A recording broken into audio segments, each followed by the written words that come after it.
기본간호학 2 김경순입니다. 우리 교재와 필기도구 준비되셨나요? 네, 그러면 한번 시작해 볼까요?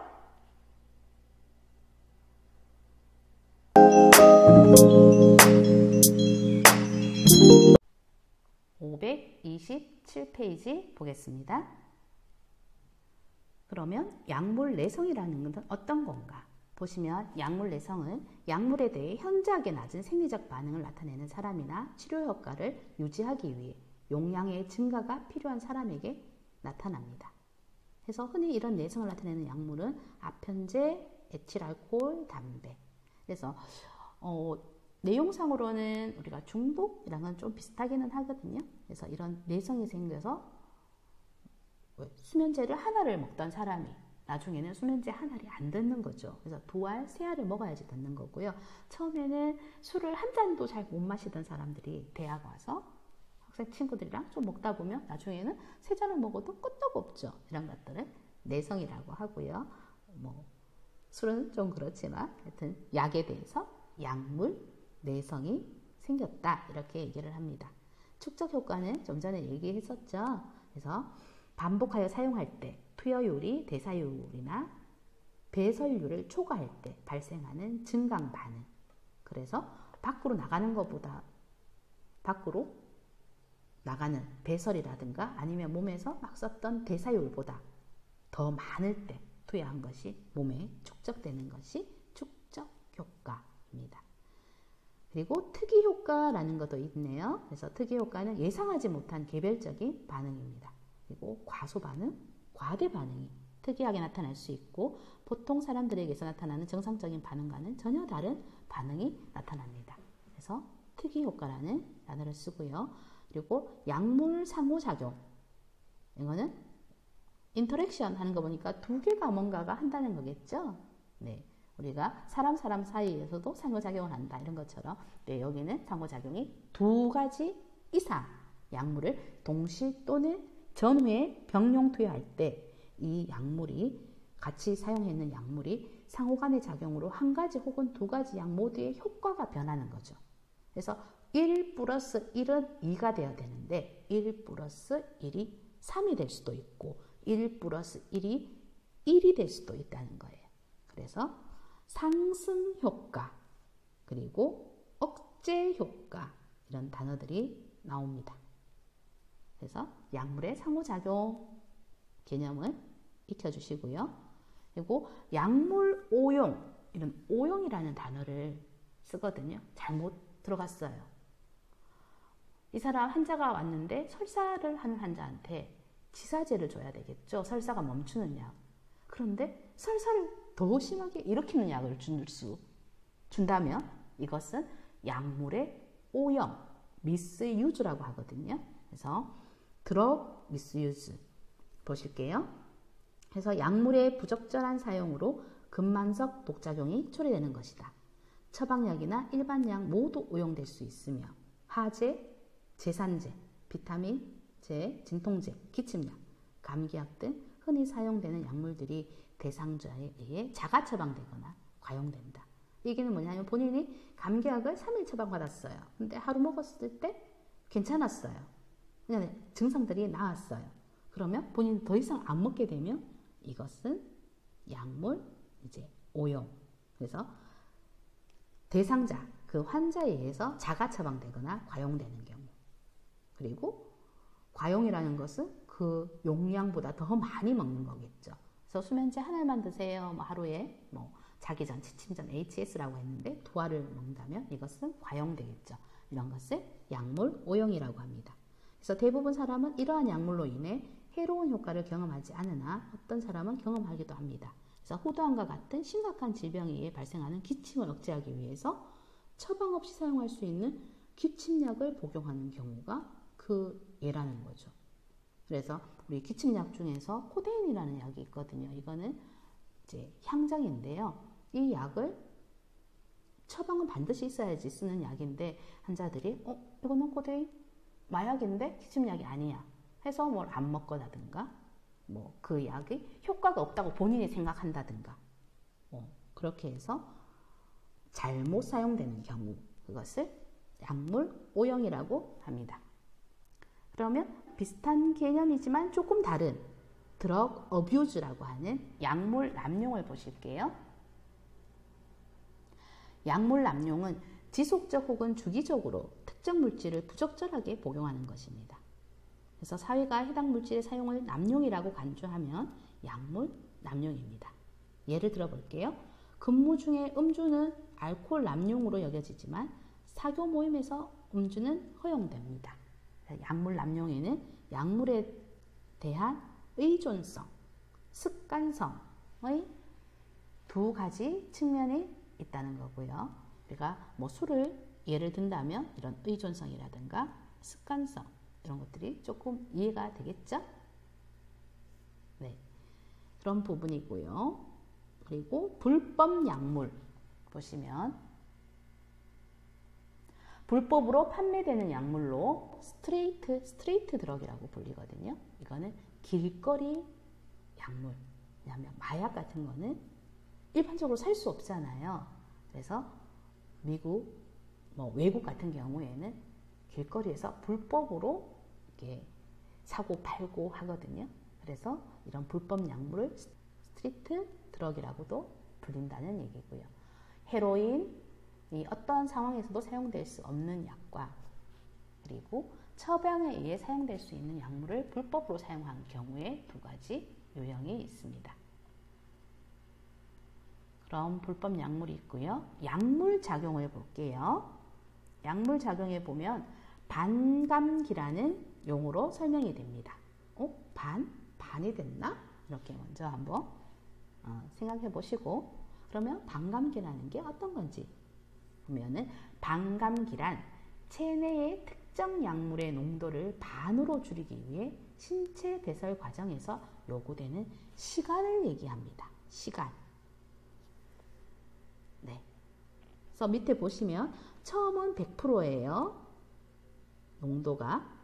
그런데 이 100%가 50% 되는 데는 얼마나 걸리냐 하면 8시간 후에 50%가 됐다는 거죠. 그러면 반감기는 8시간이 되는 거고요. 이 50%가 또 반이 되는 25%가 되는데 걸리는 반감기는 16시간 후에 이렇게 되었다는 거예요. 그래서 반으로 줄어 들어가는 시간을 반감기라고 합니다. 그 약물 농도에 대한 얘기가 그림 16-2에 있고요. 1회 복용량의 혈장 내 약물 농도여서 혈장 하면은 이제 우리 혈액이라고 2학년에서는 생각을 할게요. 혈액 내에서 이 1회 복용량의 약물 농도가 얼마나 줄어드느냐 하면은 이제 시간이 나오죠. 그래서 이 파란색은 경부고요. 그리고 이 빨간색의 부분은 정맥입니다. 그래서 시간에 따라서 쭉 정맥투여 했을 때는 쭉 내려오는 게 있고요. 그리고 우리 경구투약은 시간에 따라서 쭉 처음에는 효과가 올라가다가 100까지 찍었죠? 찍었다가 다시 50으로 떨어지고 다시 떨어지고 해서 이런 산모양을 그리고요. 정맥은 이렇게 들어갔을 때 바로 효과를 나타내면서 쭉 떨어지는 약입니다. 그래서 효과를 빨리 보려면 정맥주사, 많이 아프기는 하지만 이런 정맥주사가 효과가 있다는 것입니다. 그래서 1회 복용량의 혈장 내 약물을 경부랑 정맥을 통해서 그림 16-2에 적혀 있고요. 반감기에 대한 내용을 이 표를 보면서 다시 설명을 할게요. 여기서 보면 반감기라는 것이 농도, 약물 농도의 반으로 이제 되는 시간이잖아요. 시간. 그래서 처음에 100%라 했을 때 만약에 반감기가 8시간이라고 얘기를 했을 때 100의 50%는 되는 시간 8시간. 그리고 또 8시간이니까 여기에 반이 되는데 2분의 1이 되는 게 25%잖아요. 이때 또 8시간에서 16시간. 그리고 25의 반이 되는 12.5가 16시간에서 8시간에서 24시간. 그리고 24에서 또 8시간 하면 32시간 되는 이것은 예를 들었을 때 8시간이라고 했을 때 이런 거고요. 글자에서 나타내는 거는요. 이 표에서 나타내는 건 반감기는 여기 보면 혈장 내 약물 농도가 있죠. 그리고 여기는 시간이 있습니다. 그리고 투여라는 거, 약물 투여라는 게 있고요. 약물 투여를 여기서 약물을 투여를 했어요. 그러면 정맥을 했을 때는 어때요?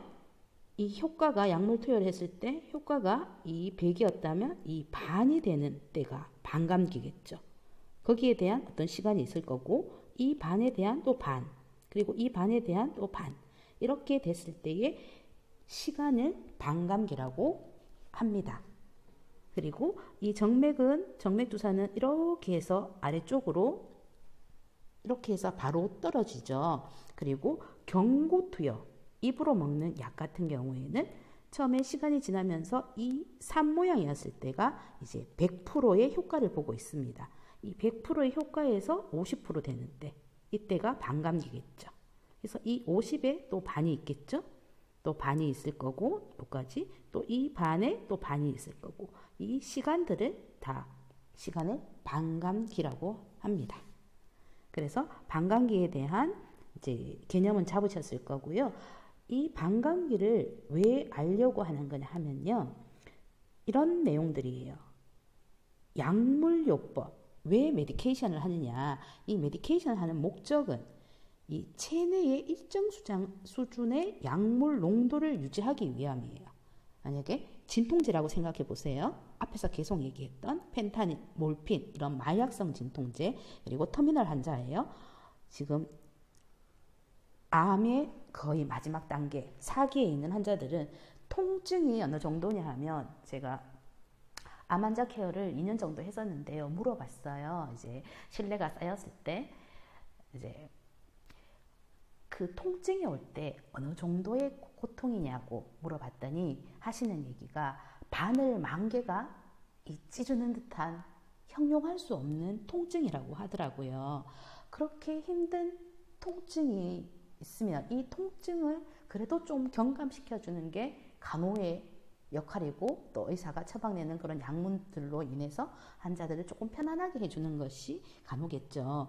그러다 보니까 그 약물을 계속 일정한 농도를 유지하는 거예요. 그래서 앞에서 얘기했던 그런 패치를 붙여서 처음에는 이제 그 반감기를 보는 거죠. 그게 통증이 반이 되었을 때, 그 진통 효과가 반이 되었을 때 어느 정도 걸리는지, 그리고 거기서 또 반이 되었을 때 어느 정도를 걸리는지를 시간을 봐서 그 용량을 늘리고, 그리고 또 하루 붙이는 패치라든가 그 작용을 하루 작용하는 패치가 있고 3일 하는 패치가 있고 길게는 5일 동안 그 작용을 하는 패치가 있거든요. 그렇게 패치를 붙여서 일정하게 그 혈액 내에, 혈장 속에 그 마약 성분이 계속 남아있도록 해서 진통 효과를 내는 것입니다. 그래서 그 수준을 유지하기 위해 약물을 반복적으로 이제 사용하겠죠. 네, 이 반감기에서 반이 안 되게 계속해서.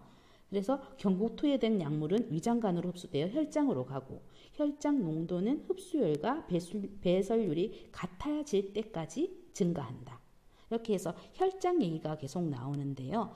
혈장 얘기는 우리가 생리학에서도 배웠을 건데 기억이 잘 안 나실 것 같아 조금만 언급할게요. 우리가 혈장이라고 하면 플라즈마라고 합니다. 그러면 이 플라즈마 혈장이 뭐냐고 이제 2학년들한테 물어보면 많이 어렵겠죠. 4학년들도 조금 이제 교과서적으로 대답은 하기는 하거든요. 근데 실제적으로 물으면 잘 몰라요. 여러분들 생각해 보세요. 상처가 났어요. 상처가 났는데 이제 딱지가 않겠죠. 그러니까 딱지가 앉았을 때 그냥 자연스럽게 떨어지게 둬야 되는데 우리가 그러지를 못하잖아요. 막 떼고 싶잖아요. 그래서 딱지를 딱 떼고 나면 노란 진물이 나와요. 그게 혈장이에요. 네, 쉽게 생각하면 그게 혈장인데, 우리가 병원에 가면 피를 뽑아가요. 뭐 하여튼 10cc 이상을 피를 쫙 빼가 가잖아요. 그리고 이제 외래로 갔을 때도 그래 피 검사를 하죠. 그러면은 거기에다가 보통 이렇게 뭐 3개 정도를 가는데, 보통이 제일 많이 뽑는 게 CBC 바틀이거든요. 얘가 보라색이에요. 뚜껑이 보라색에다가 피를 이 정도 뭐 한 5cc 정도를 뽑았어요. 그러면 이것을 임상병리실에 가져가요. 그리고 얘를 가만히 놔두면은 가라앉기도 하는데 임상병리실에 가면 얘를 원심분리기에 의해서 돌려요. 기계가. 그러면 원심분리기는 우리 세탁기랑 같은 역할이거든요. 이렇게 확 돌리면 어떻게 되냐 하면 여기 밑에는 가라앉고 여기 위에는 노란색 물이 생겨요. 그래서 가라앉아서 여기 빨간색 레드를 보이는 얘가 혈구 성분이고요. 위에 노랗게 되는 이 옐로우 노랗게 되는 이 부분이 혈장입니다. 네, 그러면 조금 이해가 되실까요? 그래서 혈액 내에 있는 거예요. 혈액 내에 이 혈장이 있어서 이 혈장 내에 약물의 농도를 보는 거죠. 네, 그렇게 해서 반감기는 설명을 마치도록 할게요. 그리고 조금 쉬었다가 다시 다음 파트 부분 설명하겠습니다.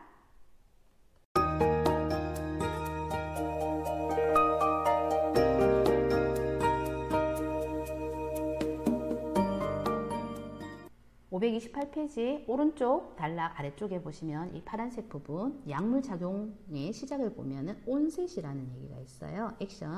액션에 대한 온셋. 이것은 투약 후 약에 대한 신체가 처음으로 반응을 일으키는 시간을 온셋, 이제 시작하는 시간을 얘기하고요. 최고 혈장 농도, 피크가 되는 레벨이죠. 그래서 1회 투여량으로 흡수율, 배설률이 같아져서 도달하는 최고의 농도. 그리고 반감기는 아까 반이 된다는 거 했었죠. 그래서 배설 과정으로 초기 작용한 특정 약물의 농도가 반으로 감소하는데 걸리는 시간.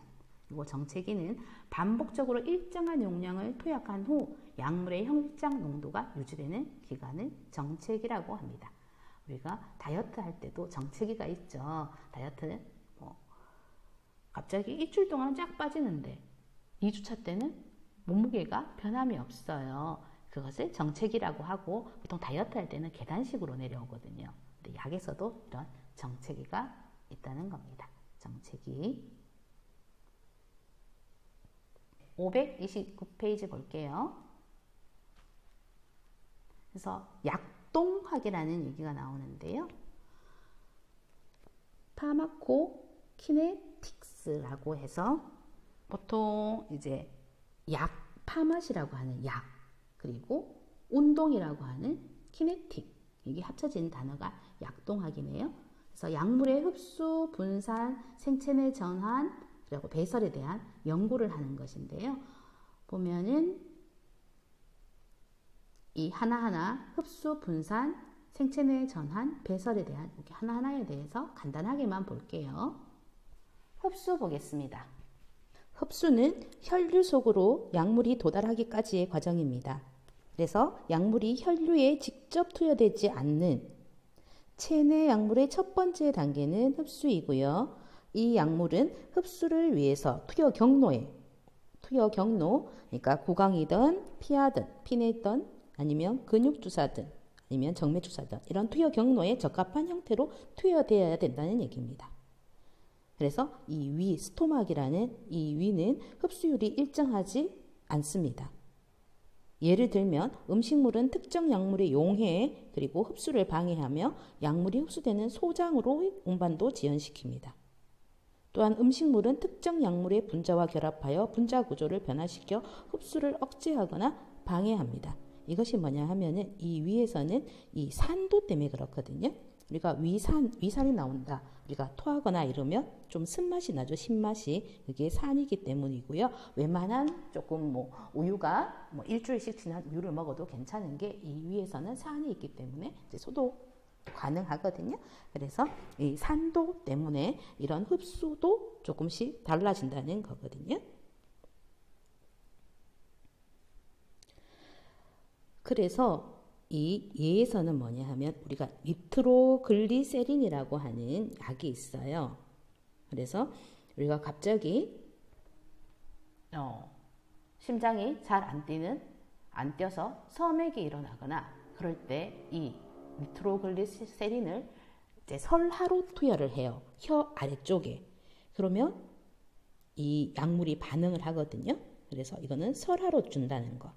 근데 만약 이 약물을 경구로 투여해버리면 간으로 가는 혈류에 흡수돼서 간에서 분해되기 때문에 심장까지 가는 효과를 내지를 못합니다. 그래서 이것은 설화로 가는 흡수의 문제인 거죠.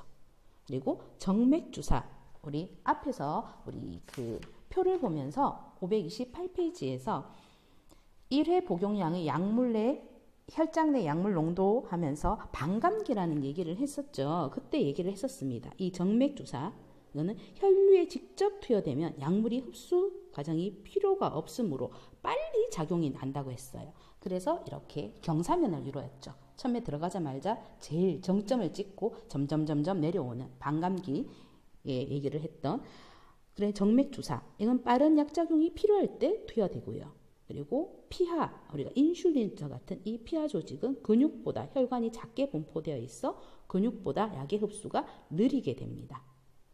그리고 이 열이 났을 때, 우리가 뭐 감기가 걸리거나 뭐 몸살이 났거나 이 열이 났을 때 우리가 핫팩을 대잖아요.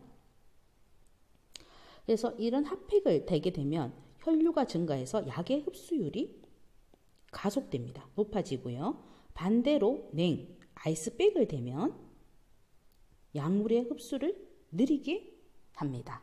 이런 부분들이 흡수에 대한 설명입니다. 조금 이해가 가실까요? 그래서 혀 밑에 넣는 니트로글리세린이라는 약, 그리고 핫백, 아이스백, 이런 부분들은 흡수에 대한 것으로 이해를 하시면 되겠습니다. 네, 이어서 분사 한번 보실게요. 분사는 약물이 흡수된 장소에서 작용 장소로 이동하는 것을 뜻합니다. 그래서 약물이 혈류로 들어가면 이런 간이라든가 심장이라든가 뇌, 이런 중요한 혈관계로 이동하게 됩니다. 그래서 이렇게 이동하는 것을 분산이라고 한다. 이렇게 간단하게 이해하시면 되겠고요. 이 생체내 전환에서는 이제 해독작용, 이런 뭐 대사, 이런 얘기가 나오거든요. 그래서 이런 것들은 어디에서? 주로 이제 간에서 이루어지는 부분들이거든요. 간에서는 해독작용이라고 우리가 보통 많이 알고 있잖아요. 그래서 알코올도 마셨을 때 이 알코올이 간에서 분해가 된다. 그래서 매일매일 마시면 간이 쉴 틈이 없다. 그래서 2, 3일 만에 조금 마셔서 간도 쉴 틈을 줘야 된다. 쉴 수 있도록, 그런 얘기를 저희도 학교 때 했었거든요. 네, 그래서 이런 해독작용 얘기가 있었는데 볼게요. 생체내 전환에서는 약물이 저활성 형태로 전환되는 과정을 말한다. 그래서 생체내 전환은 주로 간에서 일어나며 세포내 약물 대사성 효소들이 약물을 해독한다. 그래서 이 과정에서 생기는 생산물을 대사산물, 이것이 찌꺼기인 거죠. 네, 그리고 활성형과 비활성형의 두 가지 유형이 있다는 거. 그리고 이런 활성형 대사물은 양리작용을 나타내며 이런 비활성 대사산물은 양리작용이 없다. 그래서 생체 내에서 어떻게 변하는지, 이게 약동학에서 세 번째고요. 네, 마지막 보겠습니다. 배설 보겠습니다. 배설은 이제 나간다고 했었죠. 그래서 배설은 대사산물과 약물이 체외로 배설되는 과정입니다. 그래서 대사산물은 보통 몸의 찌꺼기라고 생각해 주시면 되겠습니다. 찌꺼기. 네, 그래서 찌꺼기가 이제 체외로 배설되는 것이다. 대부분의 대사산물은 콩팥, 신장을 통해서 소변으로 배설되지만 어떤 것은 대변, 그리고 호흡, 발한, 침, 그리고 모유를 통해서 배설되기도 합니다. 그래서 전신마취제 같은 이런 약물은 호흡기계를 통해 전환되지 않는 상태로 배설되기도 합니다. 그래서 전신마취를 하게 되면 기계가 숨을 쉬게 하는 거잖아요. 그래서 가스라든가 약물이 체내에 축적돼 있어요. 그래서 딥브레싱, 많이 심호흡을 하고 그리고 기침을 하라고 이제 수술 전에 교육이 들어갑니다. 그래서 이런 부분들이 이제 배설과 관계된 얘기네요. 그래서 전신마취제 같은 특정 약물은 호흡기를 통해 전환되지 않은 상태로 배설되기도 한다. 그리고 연령이 증가됨에 따라 콩팥의 약물과 대사산물 배설 능력이 감소하고 노인의 경우 약물과 대사산물이 체내에 축적될 수 있다. 그래서 노인에게는 성인보다 적은 약물에 투여한다. 그래서 노인이 성인보다 약물이 작게 투여된다는 거고요. 그리고 그런 당뇨 환자도 이제 일반 그냥 병이 없는 사람보다는 약물이 작게 투여되고요. 그리고 소화도 성인에 비해서 몸무게 비례해서 약물이 용량이 계산이 되겠죠. 그래서 이런 부분들은 이제 배설과 관계되는 부분입니다. 531페이지는 약물 작용에 영향을 주는 요인입니다. 보시면 크게 제목을 표시를 해놨죠. 발달적 요인, 그리고 성별, 그리고 문화, 인종, 유전적 요인. 다음 페이지에 가시면 시기, 환경, 그리고 심리적 요인, 질병과 질환, 투여, 시각. 약물 작용에 영향을 주는 요인, 첫 번째 요인인 발달적 요인을 보겠습니다. 우리 성장과 발달에서 했던 그 발달이네요. 그래서 이 임산부에게 약물을 투여할 때 매우 주의해야 합니다.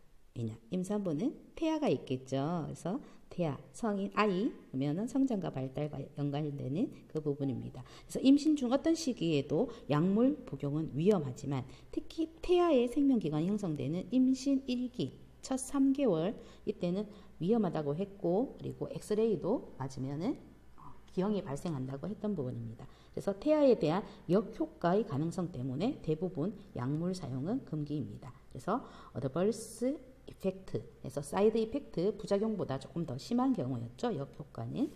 그래서 영아는 흔히 신체가 크기가 작고 간, 콩팥 이런 기관도 미성숙하고 해서 약물의 양이 적게 요구되고 이제 그런 부분이고요. 이 노인은 노화에 따라서 생리적 변화 때문에 투약에 대한 반응이 이제 달라지고 이런 간, 콩팥 기능 이거는 이제 노화로 인해서 이런 펑션, 기능이 감소되는 걸로 인해서 약물 축적이 나타나게 됩니다. 그래서 영아, 노인 이런 발달적 요인, 우리 발달 단계에 있었죠.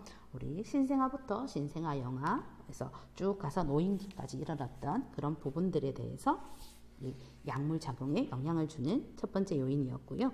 그래서 성별에 보시면 남녀 성별에 따라서 다르다는 거죠.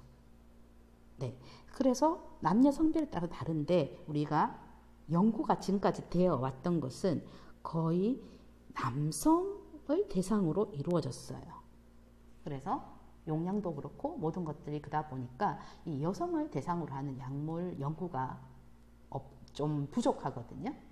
그래서 가끔은 안 맞을 때가 있는 거죠. 그 용량이. 그래서 이제 앞으로 여러분들 세대에서는 이런 연구가, 우리 간호 연구가도 많이 나왔으면 좋겠습니다. 그래서 여성 연구가 이제 필요하다는 것. 그리고 문화, 인종, 유전적 요인에 있어서 보시면 양리유전학이라고 하는 거 있습니다. 그래서 이런 반응은 성별, 신체 크기와 구성 성분과 같은 유전적 다양성에 의해서 영향을 받는데 이런 것들을 양리유전학이라고 한다는 거고요. 그리고 밑에 보면 민족 양리학이라는 게 있죠. 그래서 인종이나 민족 집단에 따른 약물에 대한 반응의 차이를 연구하는 학문이 이런 민족 양리학도 있습니다. 다음 페이지 보시면 이제 시기에 대한 부분인데요. 우리가 음식물 중에 푸른 잎채소가 있어요. 푸른 잎채소가 많이 들어있는 게 비타민 K거든요. 근데 이 비타민 K는 와파린이 항응고제 역할을 하거든요. 피를 잘 굳게 만들지 않아요. 우리가 피가 멈춘다는 것은 피가 응고한다는 거거든요. 그래서 피가 나면 뭐 10에서 15초 사이에 이제 응고를 해야 되는데 이게 계속해서 피가 나게 하는 그게 항응고제가 와파린인데 이 비타민 K는 이런 항응고제의 효과를 방해합니다. 그래서 이런 시기도 이런 약물 작용에 영향을 주기도 하고요. 이제 환경입니다. 환경을 보시면 특히 행동과 정서를 변화시키는 약물의 작용에 영향을 미친다. 그래서 이런 약물의 효과를 사정하는 간호사는 대상자의 성격, 환경까지도 고려할 필요가 있다는 거고요. 그리고 기온, 그리고 이런 온도라는 얘기죠. 기온, 기온 또한 약물 작용에 영향을 미치는데요. 기온이 높으면 어때요? 아니, 우리가 더울 때는 네, 혈관이 확장돼요. 그래서 혈관 확장제의 작용을 강화시키고요. 낮으면 혈관이 수축하겠죠. 그래서 이거는 혈관 수축제의 작용이 증가합니다. 그래서 기온에 따라서도 달라지죠. 그래서 겨울에 술을 마신 분들이 많이 추운 데서 문 밖에서 주무시다가 갑자기 임팍이 온다든가 심장 쪽에 문제가 생겨서 응급실로 오셔서 응급조치가 이루어지지 않으면 안 좋은 경우도 많이 봤거든요. 그래서 그게 기온이 떨어질 때는 혈관 수축, 그리고 기온이 높으면 혈관 확장. 혈관이 확장된다는 것은 혈관이 넓어지니까 혈압이 떨어지겠죠. 그리고 혈관이 수축한다는 것은 혈압이 올라간다는 겁니다. 이렇게 기억해 주시고요. 그래서 환경에 대한 부분이 있었고요. 심리적 요인은 이런 약물에 대해 기대는 약물의 반응에 영향을 미칩니다. 그래서 코데인은 우리가 진통제로 이게 마약의 향정에 들어가거든요. 코데인. 그래서 이 코데인은 기침을 억제하는 역할도 하고요. 진통 효과도 있습니다. 근데 이분이 기침이 확 심했을 때 코데인을 먹었어요. 그래서 이 사람은 이 코데인의 이 모양을 기억해서 이 약을 기침 날 때 먹는 약이라고 생각을 하고 있었던 거죠. 근데 어느 날 본인이 아파서 진통제로 이 약을 처방받은 거죠. 그러면 이 사람은 이 약은 기침약이라고 생각하고 진통의 효과가 없다고 확신하는 거죠. 그러면 이 대상자는 이 약을 투여한 후에도 통증이 감소되지 않을 거라는 겁니다. 그래서 이런 심리적인 요인에 따라서도 있고요. 질병에 따라서, 질병 질환에 따라서는 이제 아스피린, 우리가 먹는 이런 해열제예요. 근데 열이 나는 사람한테는 이 약이 열을 떨어뜨리는 역할을 하지만 열이 없는 경우에는 이 약은 아무런 영향도 미치지 않아요. 그래서 이런 질병과 관련해서도 이런 약물 작용에 이런 영향이 있습니다. 그리고 투여 시각이 있는데요.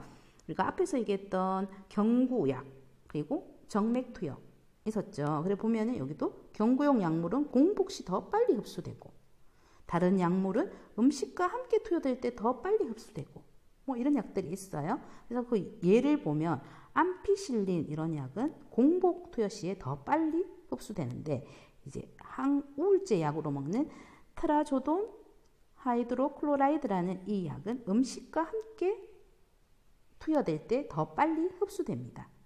그래서 이런 투여 시각에 따라서 그래서 우리가 약어에서도 뭐 AC, PC, 식전, 식후, 그리고 HS, 취침 전 약 이런 것들이 투여 시각과 관계가 되기 때문입니다. 투여 경로에 대해서는 2주차에서 얘기를 할 거고요. 535페이지 보겠습니다. 투약 처방의 종류입니다. 그래서 스테이트 오더, 즉시 처방, 스테이트 오더, 즉시 처방입니다. 그래서 이거는 즉시 하는 거죠. 즉시 단 1회 투여하는 거. 그래서 몰핀 설페이트 10mg IV 하세요. 스테이트. 그러면 이걸 바로 지금 몰핀 10mg을 즉시 정맥으로 주사한다는 오더입니다. 네.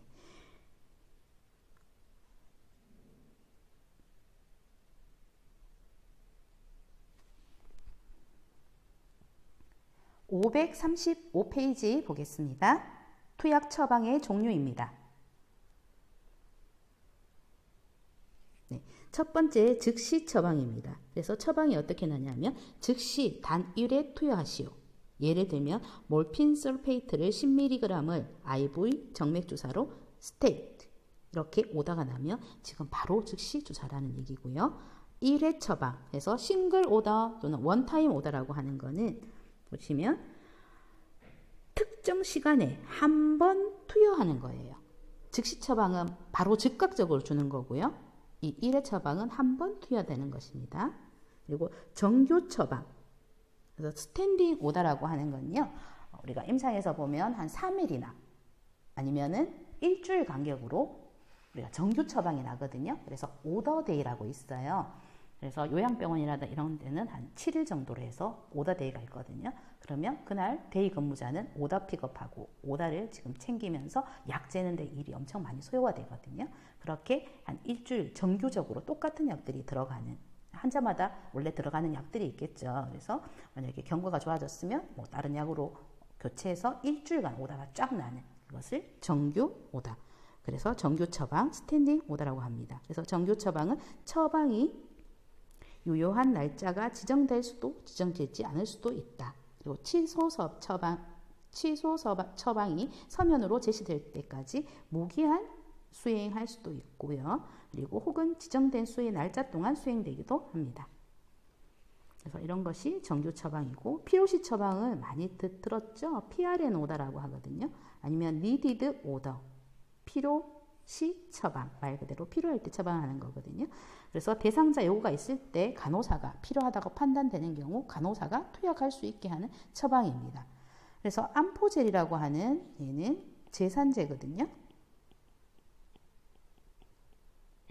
네, 그래서 제산제를 이제 이 환자는 계속 속쓰림이 심한 사람이에요. 하루에 막 3번, 4번씩 와서 계속 하는데 그때마다 이제 처방을 받을 수가 없으니까 이런 증상이 있을 때 뭐 4시간 간격으로, 5시간 간격으로 뭐 주시오 해서 PRN 오다가 나면 그 시간 간격을 둬서 이 환자한테 줄 수 있도록 하는 겁니다. 그래서 일의 효율성도 있게 되고요. 할 때마다 서로 또 밤늦게 새벽에 전화하면은 닥터들도 싫어하겠죠. 그래서 이런 PRN 오다. 그래서 위험한 약은 거의 PRN 오다가 나지 않고요. 이런 제산제 종류나 소화제 아니면은 뭐 해열제 그런 정도는 이제 이렇게 PRN 주사가 납니다. 그리고 투약의 원칙 보실게요. 네, 537페이지 투약 처방의 필수 요소입니다. 537페이지 보시면 투약 처방의 필수 요소 박스 16-1을 보실게요. 그래서 보시면 이 투약 처방에는 반드시 있어야 될 것이 이 7가지 박스에 나와 있고요. 대상자의 이름, 그리고 처방 날짜, 시각, 그리고 약물명, 약물 용량, 투여 횟수, 투여 경로, 처방한 사람의 서명, 이렇게 7가지가 들어가야 됩니다.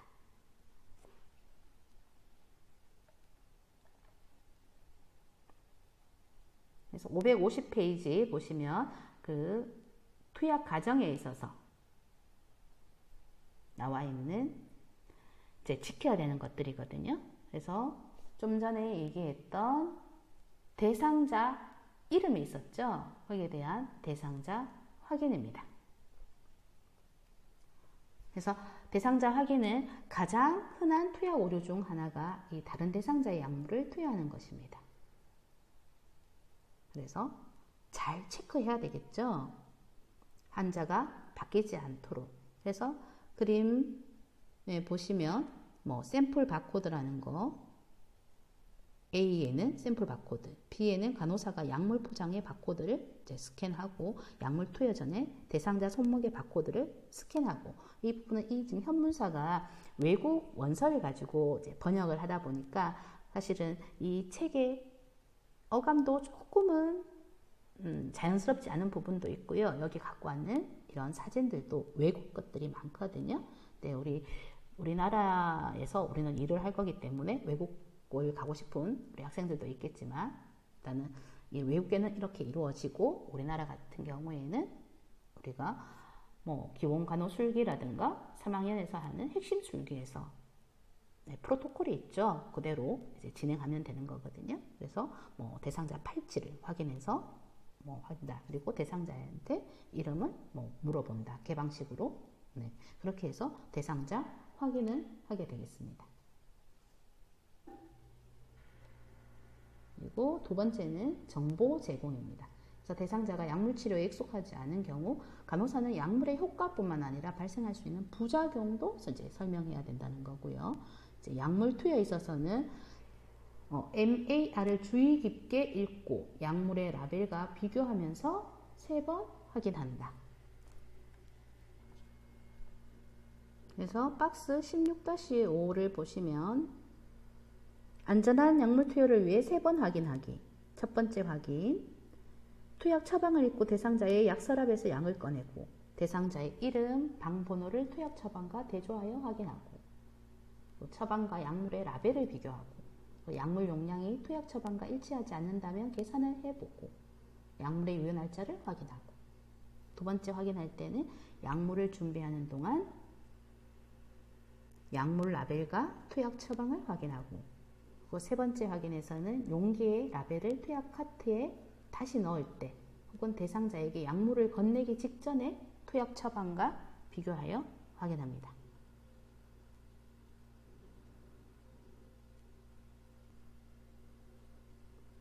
그리고 필요시 적절한 중재 제공입니다. 네 번째, 그래서 약물 투여 시 대상자가 도움을 필요로 할 수 있습니다. 그래서 예를 들면 근육주사 시 적절한 치의를 취하도록. 그래서 우리가 근육주사 할 때는 엄지발가락이 이제 마주보게 엎드려 놓으면 엉덩이의 근육이 이제 릴락세이션, 이제 이완되면서 조금 더 바늘이 들어갈 때 아프지 않다고 하거든요. 그래서 그런 부분들 치료를 취하도록 중재를 제공하는 그런 얘기고요. 그리고 수분 섭취와 같은 약물의 효과를 높이고 합병증을 예방하는 방법에 대한 안내가 필요할 수 있다는 것이 이제 필요시 적절한 중재 제공이었습니다.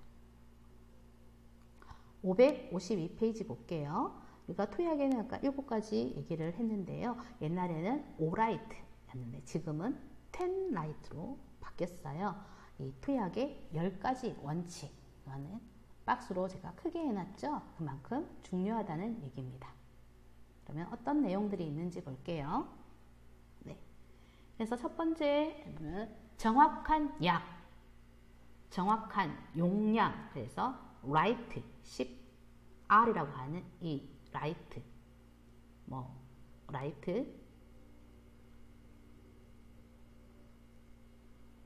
그래서 10개의 right를 보시면 right drug, right dose, right time, right route, right patient, right education, right documentation, right to refuse, right assessment, right evaluation, 이렇게 해서 10가지거든요. 보면 정확한 약, 당연히 정확한 약물을 투여해야 되겠고요. 정확한 용량으로 투여돼야 되겠죠. 그리고 정확한 시간에, 그리고 정확한 경로로, 그리고 정확한 대상자에게, 그리고 이것이 지금 5가지 원래 기존에 있었던 거고요. 나머지 5가지가 추가된 부분이 정확한 교육이 이루어져야 되고요. 그래서 투여하는 이유, 기대 효과, 주의사항들을 교육을 해야 됩니다. 그리고 기록을 남겨야 되겠죠. 그래서 약사가 투약을 2시간 내에 할 수 있다고 해서 이런 어떤 이유라든가 이런 것들을 더 적어줘야 되는 것들. 그리고 권리 하면은 이제 거부할 수 있겠죠. 그런 환자나 대상자가 이런 권리를 가진다는 거. 그래서 이때 간호사의 역할은 대상자가 투약 거부로 인해 발생할 수 있는 결과에 대해 확실하게 알도록 정보를 제공하고 대상자의 거부에 대해 관한 의사와 의논하는 이제 것들을 해줘야 됩니다. 그리고 정확한 사정을 해야 된다고 했죠. 그래서 심천맥박, 혈압, 이제 검사 결과에 대해서 정확하게 사정을 요하고요. 그리고 제일 마지막인 추후 평가를 이제 해야 되죠. 그래서 이 약에 대한 기대 효과가 달성되었느냐, 그렇지 못했느냐, 그래서 대상자가 어떠한 부작용이나 역작용을 경험하였느냐, 이런 것들을 평가하는 데까지. 그래서 투약의 10가지 원칙이 되겠습니다. 네, 554페이지 보겠습니다. 우리가 교과서에서 EBP라는 얘기도 많이 하고요. 그리고 근거 기반 실무라는 얘기를 많이 하죠. 그래서 에비던스 베이스 프랙티스, 이 부분은 안전한 약물 투여에 대해서는 어떻게 과정을 겪었는지 한번 임상적 추론 과정을 활용하는가에 대해서 근거 기반 실무에 대해서 한번 볼게요. 투약에 관한. EBP. 그래서 간호사가 오류가 아닌 안전 시스템 실패의 관점에서 투약 오류를 보면서부터 대상자 안전 운동이 시작되었습니다. 우리가 환자 안전 이런 얘기, 요즘에 안전에 대한 얘기가 많이 나오고 있습니다. 그래서 간호사는 대상자에게 도달하기 전에 많은 오류를 발견하는 핵심 위치에 있습니다. 그래서 미국의 10개 병원 근무하는 50명의 내과, 외과 간호사와 기록을 바탕으로 이제 근거 이론 접근법을 적용했습니다. 그래서 투약 오류를 예방하기 위해 투약 오류의 가능성을 증가시키는 요인을 확인하기 위해 간호사들이 생각하고 행동한 것에 대한 심층 면접을 하였습니다. 그래서 이런 대상자들은 이렇게 다양했고요. 그래서 연구 질문이 있었죠. 어떤 퀘스천을 했냐, 어떤 질문을 했냐 하면 투약 오류를 확인하고 대상자에게 투약 오류가 발생하지 않도록 예방하기 위해 사용한 사고와 행동은 무엇인가? 첫 번째 대한 질문이었고요. 두 번째는 병원 간호사가 확인한 약물 안전관리 실무 환경에 어떤 요소에 영향을 미쳤는가였습니다. 그래서 이런 연구를 한 결과 이런 안전관리 과정으로 약물 안전 유지 그리고 환경관리의 두 가지 임상적 주제가 확인되었습니다. 그래서 이런 연구 결과로 인해서 어떻게 적용하느냐가 문제겠죠. 이제 우리는 실무에 나갈 거니까 이런 EBP를 가지고 어떻게 적용하느냐. 그래서 이 연구는 간호사가 발생 가능한 오류를 예방하기 위해 우리가 투약 오류를 인간이다 보니까 있을 수 있는 일이잖아요. 그러면 이거를 예방한다는 게 지금 주 포커스겠죠. 그래서 어떻게 임상적 추론을 사용하는지와 투약 오류로부터 대상자의 안전을 유지하는 간호사의 주요 역할을 분명하게 이제 여기서 제시해 줬다는 거죠. 그래서 투약 안전 과정 그리고 실무에 대한 초기 모델을 제공했습니다. 그래서 모델이라는 것은 우리가 얘기했던 뭐 핵심 술기 이런 부분에서 또 프로토콜을 얘기하는 거죠. 이 프로토콜 그러니까 이 모델, 이론 그리고 모델에 따라서 이렇게 투약을 하니까 이런 투약 오류가 잡히더라. 그래서 우리는 투약을 할 때 EBP를 바탕으로 해야 한다. 이런 부분들이 이제 여기서 지금 활용할 수가 있는 겁니다. 그래서 우리가 EBP 얘기가 여기서 한번 더 언급이 되었고요. 우리 비단 이런 기본 간호학뿐만 아니라 성인 간호학 모든 실무에 있어서 EBP는 중요한 거고요.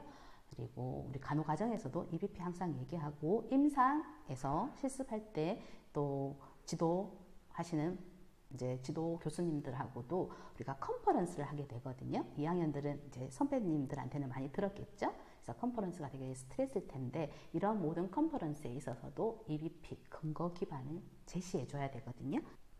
네. 이렇게 해서 이제 투약에 대한 모든 내용이 끝났거든요. 네, 그러면 정리하면서 약물 작용에 대해서 한번 얘기해 볼까요? 네, 약물 작용에서는 반감기라는 용어에 대해서 얘기를 했었죠. 그래서 반감기라는 것은 특정 약물의 농도를 반으로 줄이기 위해 신체 배설 과정에서 요구되는 시간을 얘기했어요. 그래서 100%에서 50% 되는 시간, 50%에서 25% 되는 시간, 25%에서 12.5% 되는 시간, 이렇게 반이 되는 시간을 이제 반감기라고 얘기를 했었고요. 그리고 약동학에서 흡수, 분산, 생체 내 전환, 배설 얘기를 했었습니다. 그리고 이런 약물 작용에 영향을 주는 것에는 우리 성장 발달에서도 얘기했던 발달적 요인, 그리고 성별, 문화, 인종, 유전적 요인, 그리고 시기, 환경, 심리적 요인, 질병, 질환, 그리고 투여 시각에 대해서도 이런 약물 작용에 영향을 미친다고 했었고요. 투여 경로는 2주차에서 다시 얘기를 할 건데 간단하게 얘기를 하면 우리 구강, 그리고 피내, 피하, 근육, 정맥주사 이런 것들이 있었죠. 그리고 정확한 투약 원칙에 대해서는 10가지 투약 원칙이 있었습니다.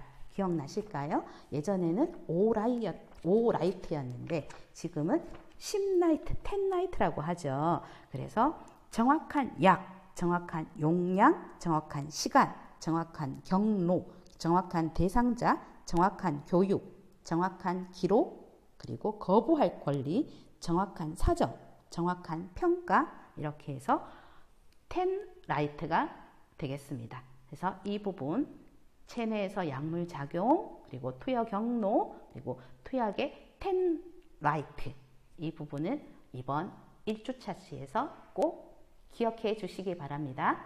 고생하셨습니다.